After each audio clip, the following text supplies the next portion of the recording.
അപ്പോൾ today's taste ഇന്ന് എത്തി നിൽക്കുന്നത് തിരുവനന്തപുരം കഴക്കൂട്ടത്താണ്. തിരുവനന്തപുരം കഴക്കൂട്ടത്തുള്ള ഓഷി ഡിലൈറ്റ്സിലാണ്. ഓഷി ഡിലൈറ്റ്സിൻ്റെ എല്ലാമായിട്ടുള്ള സുരേഖ ചേച്ചി നമ്മളോടൊപ്പം ഉണ്ട്. സുരേഖ ചേച്ചി നമുക്കിന്ന് എന്തോ ഒരു സ്പെഷ്യൽ ഡിഷാണ് ഉണ്ടാക്കി തരുന്നത് എന്ന് പറഞ്ഞിട്ടുണ്ട്. അപ്പോൾ എന്താണ് എന്ന് നമുക്ക് ചോദിച്ചറിയാം. ചേച്ചി, welcome to the show. Thank you. ഇപ്പോൾ വലിയ ബൗളും എത്ര ഐറ്റംസ് ഒക്കെ കാണുമ്പോൾ കേക്കാണ് എന്ന് മനസ്സിലായി. ഡിഫറെൻറ്റ് ഡിഷാന്ന് പറഞ്ഞു. കേക്ക് ഡിഫറെൻ്റ് ആയിട്ടുള്ള ഒരു ഡിഷ് അല്ലല്ലോ. അപ്പോൾ എന്ത് കേക്ക്? ഇൻഗ്രീഡിയൻ്റ് ആണ് ഇതിൽ ഡിഫറൻസ്. ഇത് കപ്പ വെച്ചുണ്ടാക്കുന്ന ഒരു കേക്കാണ്. കേക്ക് ഒരു ഡെസേർട്ട് കൈൻഡ് ഓഫ് കേക്ക് എന്ന് തന്നെ പറയാം. കസാവ കേക്ക് എന്നാണ് അതിൻ്റെ പേര്. Cassava cake. കസാവ കേക്ക് കപ്പ വെച്ചാണ് ഉണ്ടാക്കുന്നത് അല്ലേ? അപ്പോൾ കപ്പ വെച്ച് നമ്മൾ നോർമൽ ഈവനിങ്ങിലൊക്കെ കപ്പ എന്താണ് നമ്മൾ അവിച്ചൊക്കെ കഴിക്കാറുണ്ട്, അല്ലാതെ കറി വെച്ചും കഴിക്കാറുണ്ട്. കേക്ക് ഞാൻ ഇതുവരെ കഴിച്ചിട്ടില്ല. എവിടുത്തെ ഡിഷായത്? ഇതൊരു ഫിലിപ്പിനോ ഡിഷാണ്. ഫിലിപ്പീൻസ്. ഓക്കെ. അപ്പോൾ എന്തായാലും നമുക്ക് ഇന്ന് വെറൈറ്റി ആയിട്ടുള്ള ഒരു കേക്കാണ് ട്രൈ ചെയ്യാൻ പോകുന്നത്. അപ്പോൾ നമുക്ക് വൈകിക്കാതെ ഇൻഗ്രീഡിയൻസിലേക്ക് കിടക്കാം. ഇത് നമ്മൾ ഗ്രേറ്റ് ചെയ്ത കപ്പയാണ്. നമ്മുടെ കപ്പ ക്ലീൻ ആക്കി ഗ്രേറ്റ് ചെയ്തതാണ്. തേങ്ങാപ്പാൽ വേണം. തേങ്ങാപ്പാലും 1 കപ്പുണ്ട്. അത് 1/2 കപ്പ് ആദ്യവും പിന്നെ ഒരു സോസ് ഉണ്ടാക്കുന്നുണ്ട്. അതിന് വേണ്ടിയിട്ടാണ് 1 കപ്പ് എടുത്തേക്കുന്നത്. കേക്കിന്റെ ഒപ്പം തന്നെ ആദ്യം നമ്മളിതൊരു കേക്ക് ഉണ്ടാക്കി ഇത് ബേക്ക് ചെയ്തിട്ട് പിന്നെ ഒരു 40 മിനിറ്റ്സ് കഴിയുമ്പോൾ അതിന്റെ പുറത്തൊരു കസ്റ്റാർഡ് പോലെ ഉണ്ടാക്കി ഒഴിക്കും, ഒരു ലെയർ. ഓക്കെ. അതിനും കൂടെ ഈ ഇൻഗ്രീഡിയൻസ് ചെയ്ത്. ഓക്കെ. പിന്നെ വേണ്ട മിൽക്ക് മെയ്ഡ് ഉണ്ട്. ഇത് നമ്മുടെ മൈദ സോസ് ഉണ്ടാക്കാൻ വേണ്ടിയിട്ട്. മോസറല്ല ചീസ് ഗ്രേറ്റ് ചെയ്തത് വേണം. പിന്നെ ബട്ടർ ഉണ്ട്. ഇവോപ്പറേറ്റഡ് മിൽക്ക് എന്ന് വെച്ചാൽ അത് നമ്മൾ പാല് തന്നെ കുറേ സ്ലോ ആയിട്ട് കുക്ക് ചെയ്തെടുക്കുന്നതാണ്. ഇപ്പോൾ ഒരു 2 ഗ്ലാസ് പാലെടുത്തിട്ട് സ്ലോ ആയിട്ട് കുക്ക് ചെയ്തെടുക്കുമ്പോൾ ഇവോപ്പറേറ്റഡ് മിൽക്ക് കിട്ടും. അത് കണ്ടൻസ് മിൽക്ക് പോലെ പുറത്തൊക്കെ വാങ്ങിക്കാനൊക്കെ ആണ്. ഇവിടെ അധികം അവൈലബിൾ അല്ലെന്നാണ് എനിക്ക് തോന്നുന്നത്. ഉണ്ടാക്കുന്നത് എളുപ്പമാണ് ഉണ്ടാക്കാൻ. ഓക്കെ. പിന്നെ 2 മുട്ട വേണം. ഓക്കെ. അപ്പോൾ നമുക്ക് സ്റ്റാർട്ട് ചെയ്യാം അല്ലേ? അപ്പോൾ നമ്മുടെ ഓഷി ഡിലൈറ്റ്സ് തിരുവനന്തപുരം കഴക്കൂട്ടത്താണ്. ഫേസ്ബുക്ക് പേജും ഇൻസ്റ്റാ പേജും ഒക്കെ ഉണ്ട്. അപ്പോൾ ഈ കസവ കേക്ക് ഒക്കെ വേണമെന്നുണ്ടെങ്കിൽ ഇതുവരെ ട്രൈ ചെയ്തിട്ടുണ്ടാവാൻ ചാൻസ് ഇല്ല അധികമാനും. ട്രൈ ചെയ്യണം എന്നുണ്ടെങ്കിൽ ചേച്ചീൻ്റെ ഇൻസ്റ്റാ ഫേസ്ബുക്കിലൊക്കെ ചെന്നിട്ട് കസവ കേക്ക് ഉണ്ടാക്കി തരൂ എന്ന് പറഞ്ഞാൽ മതി അല്ലേ? ഓക്കെ. അപ്പോൾ നമുക്ക് തുടങ്ങാം. ശരി. ആദ്യം ഈ 1.5 കപ്പ് ഗ്രേറ്റ് ചെയ്ത കപ്പ, നല്ല തിന്നായിട്ട് ഗ്രേറ്റ് ചെയ്ത കപ്പയാണ്. അത് ഒരു ബൗളിലോട്ട് ഇടണം. 1.5 കപ്പ് ഗ്രേറ്റ് ചെയ്ത കപ്പയാണ്. നല്ല ക്ലീൻ ചെയ്ത് ഗ്രേറ്റ് ചെയ്ത കപ്പയാണ്. ഇതിപ്പം ബട്ടർ ഒരുവിധം റൂം ടെമ്പറേച്ചർ എടുത്ത് മെൽറ്റ് ചെയ്ത ബട്ടറാണ്. ഓക്കെ. അതൊഴിക്കാം. 1 സ്പൂണിൻ്റെ ആവശ്യമേ ഉള്ളൂ. ഇത് ഇവോപ്പറേറ്റഡ് മിൽക്കാണ്. അത് നമ്മൾ ഫുള്ള് മെഷർ ചെയ്ത് ഒഴിക്കാം അല്ലേ? മെഷർ ചെയ്ത് ഒഴിക്കാം. ഇത് 1/2 കപ്പാണ് ആവശ്യം. ഓക്കെ. 1/2 കപ്പ് നമ്മൾ മെഷർ ചെയ്ത് ഒഴിച്ചു. അപ്പോൾ എന്തായാലും നമ്മൾ ബേക്ക് ചെയ്യുന്ന ടൈമിൽ സ്പെഷ്യലി നമ്മൾ അളവ് കറക്റ്റ് നോക്കി തന്നെ മെഷർ ചെയ്ത് തന്നെ ചെയ്യണം. ഇതൊരു ഡെസേർട്ടാണ്. അത്രയും കേക്കിന്റെ അത്രയും മെഷർമെന്റ് ഭയങ്കര കൺസിസ്റ്റൻസി വേണ്ടെങ്കിലും കുഴപ്പമില്ല. അത് നിങ്ങൾ കിടിലങ്ങൊക്കെ പറയാം. ഇത് കാണുന്നവർക്കൊക്കെ ചിലപ്പോൾ ചെറിയ ഇതിലായിരിക്കും, മിസ്സിലായിരിക്കും പോവുക. അപ്പോൾ എന്തായാലും ബാക്കി കൂടെ എന്താണ് ഇനി അടുത്ത? പിന്നെ ഇത് നമ്മുടെ കോക്കനട്ട് മിൽക്കാണ്. അതും ഒരു 1/2 കപ്പാണ്. ഇതിനെല്ലാം 1/2 കപ്പാണ് ഈ 1.5 കപ്പ് കപ്പയ്ക്ക് വേണ്ടി ഒഴിക്കുന്നത്. Okay. 1/2 cup. Condensed milk. Condensed milk കുഞ്ഞത് കുറച്ച് മതി. 1/4 ആണിത്. 1/4 കപ്പ് കണ്ടൻസ് മിൽക്കാണ് ഒഴിക്കുന്നത്. കാരണം നമ്മളിതിൽ ഇപ്പോൾ പഞ്ചസാരയും ചേർക്കുന്നുണ്ട്. അപ്പം നമ്മൾ 1/4 കപ്പ് കണ്ടൻസ് മിൽക്കും കൂടെ ഒഴിച്ചു. ഷുഗർ അല്ലേ? പൊടിച്ച പഞ്ചസാരയാണ്. ഒരു 3 ടേബിൾ സ്പൂൺ. നമുക്കത് വെച്ചിട്ട് ജസ്റ്റ് ഒന്ന് മിക്സ് ചെയ്യാം. ഇതിൻ്റെ ആവശ്യമുള്ളൂ. വലിയൊരു മിക്സിങ്ങിൻ്റെ കാര്യങ്ങളൊന്നുമില്ല. ഇത് നമുക്ക് ഹാൻഡ് വിസ്ക് തന്നെ വെച്ച് ബീറ്റ് ചെയ്യാം. പിന്നെ ബീറ്റർ വേണമെങ്കിൽ യൂസ് ചെയ്യാവുന്നേ ഉള്ളൂ. ഓക്കെ. ഇത് എപ്പോഴായിരുന്നു ഇങ്ങനെ ഒരു ഇൻഗ്രീഡിയൻറ്റ് അന്വേഷിച്ച് പോയി ഡിഫറെൻ്റ് ആയിട്ട് ചെയ്യണം എന്നോർത്ത് ചെയ്തതാണോ അതോ? അല്ല, ഇതൊരു ഒരുപാട് ഇപ്പം സോഷ്യൽ മീഡിയയിലൊക്കെ കൊറീസൊക്കെ വരുന്നുണ്ട്. ആര് കേക്ക് ഉണ്ടാക്കും, ആര് ഇന്ന കേക്ക് ഉണ്ടാക്കും എന്നൊക്കെ പറഞ്ഞ് വരുന്നുണ്ട്. അപ്പോൾ റീസെൻ്റ്ലി ഒരു ഇത് വന്നപ്പോഴത്തേക്ക് ഞാൻ അതിൽ റിപ്ലൈ ചെയ്തായിരുന്നു. അപ്പം അവരെന്നെ കോണ്ടാക്ട് ചെയ്യും. അപ്പോൾ ഇതെന്താണെന്ന് കൂടുതൽ ഞാൻ പണ്ട് കുറേ വർഷങ്ങൾക്ക് മുമ്പ് ഒരു ഫ്രണ്ടിൻ്റെ ഇത് കഴിച്ചിട്ടുണ്ട്. അന്ന് എനിക്കിത് അറിയത്തില്ലായിരുന്നു. ഇത് കസാവ കേക്ക് ഇത് ഇങ്ങനെയാണ്. അപ്പോൾ ഇങ്ങനെ ഒരു ക്വറി വന്നപ്പോൾ ചെയ്ത് കൊടുക്കാമെന്ന് പറഞ്ഞ് നല്ല ഫുള്ളി അവർ സാറ്റിസ്ഫൈഡ് ആയിരുന്നു. അപ്പോൾ ഇത് നമുക്കാണ് ഭാഗ്യം ഉണ്ടായിരിക്കുന്നത്. അല്ല, പിന്നെ എനിക്ക് ഒത്തിരി കേക്ക് എന്ന് പറഞ്ഞിട്ട് ഓർഡേഴ്സ് കിട്ടി. എൻ്റെ പേജിൽ തന്നെ ഞാനിത് ഗസ് ചെയ്യാനൊക്കെ ഒരു ഇതിട്ട് 2-3 ഗ്രൂപ്പുകളിലും ഒക്കെ വിന്നേഴ്സിനെ കണ്ടുപിടിച്ചു. അപ്പോൾ ഇത് സെറ്റായി. ഇനി നമ്മൾ ഇതിൽ മോസറല്ല ചീസ് ചേർക്കും. ഫുൾ ആഡ് ചെയ്യാണോ? ഫുള്ളൊന്നും ആഡ് ചെയ്യണ്ട. ജസ്റ്റ് 1 സ്പൂൺ മോസറല്ല ചീസ് ലാസ്റ്റും യൂസ് ചെയ്യുന്നുണ്ട്. 1 സ്പൂൺ അല്ലേ? അപ്പോൾ ഇനി എല്ലാം കഴിഞ്ഞു. എല്ലാം ഇനി കഴിഞ്ഞില്ല, മുട്ടയും മുട്ട കൂടെ ഇരിപ്പുണ്ട്. ബാക്കിയുണ്ട്. എന്നിട്ട് നമുക്കിത് മിക്സ് ചെയ്യണം. ഓക്കെ, 2 മുട്ടയാണ് നമ്മൾ എടുക്കുന്നത് അല്ലേ? 2 മുട്ടയാണ് നമ്മൾ എടുക്കുന്നത്. ഞാനൊക്കെ പൊട്ടിച്ചിരുന്ന ആ മുട്ടയുടെ ഷെല്ല് മൊത്തം അതിൻ്റെ അകത്ത് പോയേനെ. അല്ല, അത് നമ്മളെപ്പോഴും കേക്കൊക്കെ ഉണ്ടാക്കുമ്പോൾ ഒരു ബൗളിൽ മുട്ട സെപ്പറേറ്റ് എടുത്തിട്ട് ചെയ്യുന്നതാണ് നല്ലത്. മുട്ടയുടെ ഇതും തോടൊന്നും പോകാതിരിക്കാൻ വേണ്ടിയിട്ട്. അപ്പോൾ ഇത് നമുക്ക് ജസ്റ്റ് ഇപ്പം നമ്മുടെ കയ്യിൽ ഇതുള്ളത് കൊണ്ട് മാത്രം നമുക്കിത് ജസ്റ്റ് ലൈറ്റായിട്ടൊന്ന് മിക്സ് ചെയ്താൽ മാത്രം മതി. ലോ സ്പീഡിനൊരു 1/2 മിനിറ്റ് അല്ലെങ്കിൽ 1 മിനിറ്റ്, അതിൽ കൂടുതൽ. ഇതിലങ്ങനെ നമ്മുടെ മറ്റേ കേക്ക് പോലെ മിക്സിങ്ങും ഫോൾഡിങ്ങും ഒന്നും വരുന്നില്ല.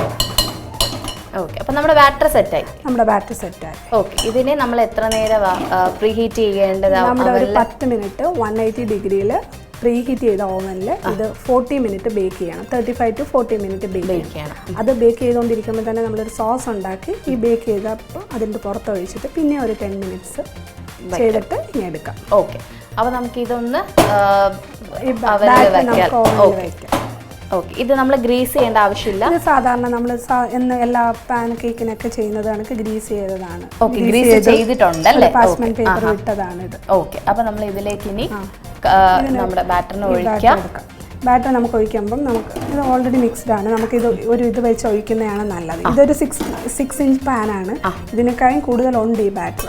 ഓക്കെ, ആ സമയത്തേക്ക് നമ്മളിത് അവനിൽ, അതായത് 10 മിനിറ്റ്സ് പ്രീ ഹീറ്റ് 180 ഡിഗ്രിയിൽ പ്രീ ഹീറ്റ് ചെയ്യാണ്. എന്നിട്ട് ഒരു 35 to 40 മിനിറ്റ്സ് അല്ലേ? നമ്മുടെ ഓവൻ്റെ ഒരു ടെമ്പറേച്ചർ അനുസരിച്ച് 35 to 40 മിനിറ്റ്സ്. ഓക്കെ, അവനിൽ വെക്കുക. എന്നിട്ട് അത് ബേക്ക് ചെയ്ത് വരുന്ന സമയത്തേക്കും നമുക്ക് ഇതിൻ്റെ പുറമെ ഒഴിക്കേണ്ട സോസ് ഉണ്ടാക്കാം. അത് കഴിഞ്ഞ് സോസും കൂടെ ഒഴിച്ചിട്ട് ഇപ്പം നമ്മൾ 3/4 ഭാഗമേ നമുക്ക് സോസൊക്കെ ഒഴിച്ചെടുക്കണ്ടേ, ഫില്ല് ചെയ്യുന്നുള്ളൂ. ഓക്കെ, ടാപ്പ് ചെയ്യേണ്ട ഒന്നും ആവശ്യമില്ല. ഓൾറെഡി ഇതാണ്, നമുക്ക് ബേക്ക് ചെയ്യാം. ഓക്കെ, അപ്പം കണ്ടന്റ് കാണുന്നുണ്ട് എന്ന് പ്രതീക്ഷിക്കുന്നു. ഇത് നമ്മൾ ബേക്ക് ചെയ്യാനായിട്ട് വെക്കാൻ പോവാണ്. 180 ഡിഗ്രിയിൽ നമ്മൾ 10 മിനിറ്റ്സ് പ്രീ ഹീറ്റഡ് ഓവനിൽ ഒരു 35 to 40 മിനിറ്റ്സ്. ഓക്കെ, ശരി. അപ്പോൾ നമ്മൾ വച്ചിട്ട് വരാം. ആ സമയത്തേക്ക് നമുക്ക് സോസ് ഉണ്ടാക്കാം. ഓക്കെ, അപ്പോൾ നമുക്കിനി സോസ് ഉണ്ടാക്കാം അല്ലേ? അപ്പോൾ നമ്മൾ കൊണ്ട് അവനിൽ വെച്ചു ഒരു 35 to 40 മിനിറ്റ്സ് ഇരിക്കട്ടെ. ആ സമയത്തേക്ക് നമ്മൾ സോസ് ഉണ്ടാക്കാൻ പോവാണ്. എന്തൊക്കെയാ വേണ്ടേ? ഓക്കെ, പാൻ ഉണ്ട്. അല്ല, നമ്മുടെ 1/2 കപ്പ് കോക്കനട്ട് മിൽക്കാണിത്. ഇത് 1/2 കപ്പ് തന്നെ ഉള്ളൂ കറക്റ്റ്. ഓക്കെ, അത് ഒഴിക്കണം.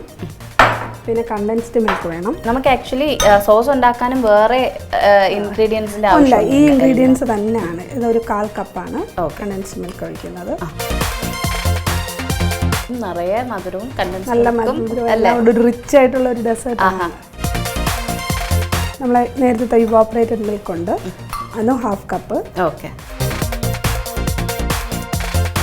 അതൊന്ന് തിളച്ച് വരട്ടെ. നമ്മൾ ഹൈയിലല്ല ഇട്ടേക്കുന്നത്, ഒന്ന് സ്റ്റെയർ ചെയ്യണം. നമ്മൾ ഈ മാവ് ചേർക്കുന്നുണ്ട്. ഓക്കെ, ഇത് നമ്മുടെ മൈദ മാവാണ്. ഓക്കെ, എല്ലാം ചേർത്തിട്ട് സ്റ്റെയർ ചെയ്യാം അല്ലേ? കട്ടിയാവാൻ വേണ്ടിയിട്ട്. അത് ഇനി ഒരു 1.5 ടേബിൾ സ്പൂൺ മൈദയും കൂടെ ചേർത്തിട്ടുണ്ട്. എന്നിട്ട് ഇനി നമുക്ക് നന്നായിട്ട് സ്റ്റെയർ ചെയ്യാം. അപ്പം നമ്മൾ ഇതൊക്കെ പെർ kg ആണോ ചാർജ് ചെയ്യുന്നത്? 1/2 kg മിനിമം കൊടുക്കാറുണ്ട്. kg ആണ്. ഓക്കെ, എങ്ങനെയാണ് എൻ്റെ റേറ്റ് ഒക്കെ വരുന്നത്? ഒരുപാട് എന്ന് വെച്ചാൽ ഇപ്പം ഇത് ഒരുപാട് റിച്ച് ആയിട്ടുള്ള സാധനങ്ങളൊക്കെ ചേർക്കുന്നതാണ്. ആദ്യം എനിക്കും കൺഫ്യൂഷനൊക്കെ ഉണ്ടായിരുന്നു, എത്രയാണ് ചാർജ് ചെയ്യേണ്ടതെന്നുള്ളത്. ഇത് ഞാൻ 1000 ആണ് ഒരു kgക്ക് ചാർജ് ചെയ്യുന്നത്. അപ്പോൾ ഇത് അതിൽ കുറുകി വരുന്നുണ്ട്. കുറുകി വരുമ്പോൾ നമ്മുടെ ഇത് മോസറല്ല ചീസ് നമ്മൾ എടുത്ത് വെച്ചിരിക്കുന്നതാണ്. അതിൻ്റെ ഒരു സ്പൂൺ കൂടെ ഇതിലോട്ട് ആഡ് ചെയ്യും. ഓക്കെ, നമ്മൾ നേരത്തെ ഒരു സ്പൂൺ ഇട്ടിട്ടുണ്ടായിരുന്നു. അത് ബാറ്ററിലാണ് ഇട്ടേക്കുന്നത്. ഇതൊരു റിച്ച് ഫീലിംഗ് കിട്ടും. ഓക്കെ, അപ്പോൾ എല്ലാവരും കപ്പ കേക്ക് എന്നൊക്കെ പറയുമ്പോഴത്തേക്കും കസാവ കേക്ക്, കപ്പ കേക്ക് എന്ന് പറയുമ്പോഴത്തേക്കും എല്ലാവർക്കും ഒരു ഡൗട്ട് ഉണ്ടാവും എങ്ങനെ ഉണ്ടാവും എന്നുള്ളത്. എനിക്കും സംശയമുണ്ട്. അതെല്ലാം കഴിച്ചിട്ട് എങ്ങനെ ഉണ്ടാവും ആണോ? ഓക്കെ, അപ്പോൾ കഴിച്ചിട്ട് എന്തായിരുന്നു തോന്നി? കഴിച്ചിട്ട് നല്ലൊരു കപ്പയാണെന്ന് ആരും അത് ഫീൽ ചെയ്യുന്നില്ലെന്നാണ് കഴിച്ചവരെല്ലാം പറയുന്നത്. അതിനകത്തുള്ള ഇൻഗ്രീഡിയൻ്റ് എന്താണെന്ന് നമുക്ക് കാണുമ്പോഴോ അല്ലെങ്കിൽ കഴിക്കുമ്പോഴോ ഒരു വൈൽഡ് ഗസ് പോലും പറ്റൂല. കപ്പയാണെന്ന് തോന്നുകയില്ല. ശരിക്കും കപ്പ നമ്മള് പ്ലെയിൻ ആയിട്ടുള്ള കപ്പയല്ലേ, നമ്മള് വേവിക്കുന്ന ഒന്നുമില്ല, അല്ലാതെ ബേക്ക് ചെയ്യുമ്പോൾ അത് അതിലിരുന്ന് ബേക്ക് ചെയ്ത് വരുന്നത്. അപ്പൊ നമ്മുടെ സോസ് നല്ല കട്ടിപ്പരുവായ അല്ലേ? ഇനിയിപ്പോൾ നമ്മൾ എന്താ ചെയ്യേണ്ടത്? നമ്മുടെ ബേക്ക് ചെയ്ത കേക്ക് എടുത്തിട്ട് വരണം. 40 മിനിറ്റ്സ് ഇപ്പോൾ ബേക്ക് ചെയ്യുമല്ലേ, അത് എടുത്തിട്ട് വരണം. ഓക്കെ, എന്നിട്ട് അതിൻ്റെ പുറത്തേക്ക് ഇത് ഒഴിച്ചിട്ട് ഒഴിക്കുകയാണ്. പിന്നെ ഒരു 10-12 മിനിറ്റ്സ് കൂടെ ഒന്ന് ബേക്ക് ചെയ്തെടുക്കണം, ഈ കസ്റ്റാർഡ് ഒന്ന് റെഡി സെറ്റ് ആവാൻ വേണ്ടിയിട്ട്. അപ്പോൾ നമ്മൾ ഒരു 40 മിനിറ്റ്സ് വെച്ചിരുന്ന കേക്കിനെ എടുക്കും, ഇതിനെ സോസിനെ പുറത്തേക്ക് ഒഴിക്കും, വീണ്ടും ഒരു 10 മിനിറ്റ്സ് ബേക്ക് ചെയ്യണം. കുറച്ച് ബേക്കിംഗ് ടൈം കൂടുതലാണ് അല്ലേ ഇതിൻ്റെ? ഓക്കെ, അപ്പോൾ നമ്മൾ പോയി നമ്മുടെ കേക്കിനെ എടുത്ത് വരാം അല്ലേ? ഓക്കെ ഓക്കെ, അപ്പോൾ നമ്മുടെ കേക്ക് ഇവിടെ സെറ്റ് ആയിട്ടുണ്ട്. നല്ല ചൂടുണ്ട്, അതുകൊണ്ട് ഞാൻ തൊടുന്നില്ല അതിനെ. അപ്പോൾ ഇതിലേക്ക് ഇനി സോസ് ഒഴിക്കാം. നമുക്ക് ഇവിടെ വെച്ച സോസ് ഒഴിക്കാം അല്ലേ?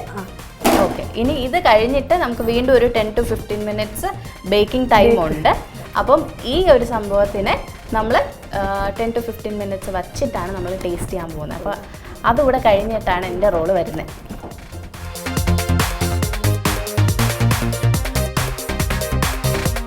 ഓക്കെ, അപ്പം നമ്മുടെ കേക്കിൻ്റെ മുകളിലേക്ക് നമ്മൾ സെറ്റ് ചെയ്യേണ്ട വേറെ ഒന്നും ടാപ്പ് ചെയ്യേണ്ട ആവശ്യമില്ല. ഓക്കെ, അപ്പം നമ്മൾ ഇതിനെ കൊണ്ടൊരു 10 മിനിറ്റ്സ് കൂടെ ബേക്ക് ചെയ്യണം. അപ്പോൾ നമ്മൾ ഓടിപ്പോയി 10 മിനിറ്റ്സ് ഇതിനെ ബേക്ക് ചെയ്തേച്ചും വരാം. അപ്പോൾ നമ്മൾ വെയിറ്റ് ചെയ്തിരുന്ന മൊമെൻ്റ് എത്തിയിട്ടുണ്ട്. നമ്മുടെ കസാവ കേക്ക് നമ്മുടെ കയ്യിലിരിക്കുകയാണ്. അപ്പോൾ ഇതാണ്, എല്ലാവർക്കും കാണാൻ പറ്റുന്നുണ്ടല്ലോ അല്ലേ? ഇതാണ് നമ്മുടെ കസാവ കേക്ക്. നമ്മൾ സോസും കൂടെ ഒഴിച്ച് ഒരു 10 മിനിറ്റ്സ് കൂടെ വെച്ചു. എന്നിട്ട് കുറച്ച് നേരം നമ്മളൊന്ന് അൺമോൾഡ് ചെയ്തെടുക്കാൻ വേണ്ടിയിട്ട് ഫ്രിഡ്ജിലും കൂടെ ചെറുതായിട്ടൊന്ന്, ഫ്രിഡ്ജിൽ വേണമെന്നുണ്ടെങ്കിൽ വെക്കാം, അല്ലെങ്കിൽ പുറമേ വെച്ചാലും മതി അല്ലേ? ഓക്കെ, അപ്പോൾ നമുക്കിനി ടേസ്റ്റിംഗിലേക്ക് ഓക്കെ. നമ്മൾ ഇതിപ്പോൾ ചീസിൻ്റെ അല്ലേ ആ ഒരു ലെയർ വന്നേക്കുന്നത്. ഓക്കെ, അപ്പോൾ നമുക്ക് ടേസ്റ്റ് ചെയ്താലോ? ഓക്കെ,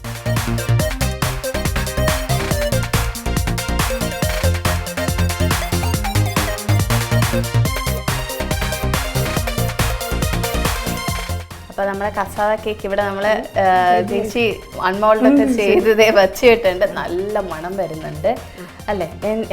എന്തിൻ്റെയാ? ചീസിൻ്റെ ആണോ? ചീസ് കണ്ടൻസ് മിൽക്കിൻ്റെയും ഒക്കെ നല്ല മണം വരുന്നുണ്ട്. അപ്പോൾ എന്തായാലും നമുക്ക് ടേസ്റ്റ് ചെയ്യാം അല്ലേ? അപ്പോൾ നമ്മുടെ കേക്ക് ചേച്ചി കട്ട് ചെയ്ത് സെർവ് ചെയ്യാണ്. ഇനി ടേസ്റ്റ് ചെയ്തിട്ട് എങ്ങനെയുണ്ട് എന്ന് പറയാം. എൻ്റെ ഫസ്റ്റ് എക്സ്പീരിയൻസ് ആണ്. ഒരു പീസ് മതി തൽക്കാലം, അത് കഴിഞ്ഞിട്ട് ഞാൻ ടേസ്റ്റ് ചെയ്തിട്ട് ബാക്കി കൂടെ കഴിക്കാം. ഓക്കെ, അപ്പോൾ എന്തായാലും thank you so much. Spoon എടുക്കാം. അപ്പോൾ നമ്മുടെ കട്ട് ചെയ്ത് കസാവ കേക്ക് എൻ്റെ കയ്യിലിരിപ്പുണ്ട്. ആ ഒരു ടെക്സ്ചറൊക്കെ നിങ്ങൾക്ക് നന്നായിട്ട് കാണാൻ പറ്റുന്നുണ്ടാവും. ഒരു പുഡിങ്ങിൻ്റെ ഒക്കെ വേറൊരു ഓക്കെ, അപ്പോൾ നമുക്ക് എന്തായാലും ടേസ്റ്റ് ചെയ്യാം.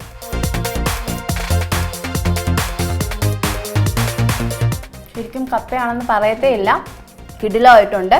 നല്ല നമുക്ക് ശരിക്കും ഒരു കസ്റ്റർഡ് പുഡിംഗ് എന്നല്ല, പക്ഷെ ഒരു ആ പുഡിങ്ങിൻ്റെ ആ ഒരു ചെറിയൊരു ടെക്സ്ചർ ആ ഒരു ഇതൊക്കെ വരുന്നുണ്ട്. അടിപൊളിയായിട്ടുണ്ട്. അപ്പോൾ എന്തായാലും കസാവ കേക്ക് വളരെ മനോഹരമായിട്ട് നമുക്ക് ഉണ്ടാക്കി തന്നു. ഓയിഷ് ഡിലൈറ്റ്സിൽ വിളിച്ചു കഴിഞ്ഞാൽ നമുക്ക് ചേച്ചിയുടെ വക കേക്ക് കിട്ടും. കസാവ കേക്ക് കപ്പ കേക്കാണ്. ഓയിഷ് ഡിലൈറ്റ്സ് ഇൻസ്റ്റാഗ്രാമിലും ഫേസ്ബുക്കിലും ഒക്കെ ഉണ്ട്. ഓക്കെ, അപ്പോൾ നമ്മുടെ ഇന്നത്തെ സെഗ്മെൻറ്റ് വൈൻഡപ്പ് ചെയ്യേണ്ട സമയമായിരിക്കുകയാണ്. എല്ലാവരും ഇത് ട്രൈ ചെയ്ത് നോക്കുക. റെസിപ്പി നമ്മൾ പറഞ്ഞു തന്നിട്ടുണ്ട്, വീട്ടിൽ ട്രൈ ചെയ്ത് നോക്കുക, ഫീഡ്ബാക്സും ഒക്കെ അറിയിക്കാം. അപ്പോൾ നമുക്ക് പിന്നെ മറ്റൊരു എപ്പിസോഡിൽ കണ്ടുമുട്ടാം. അതുവരെ ബൈ ബൈ.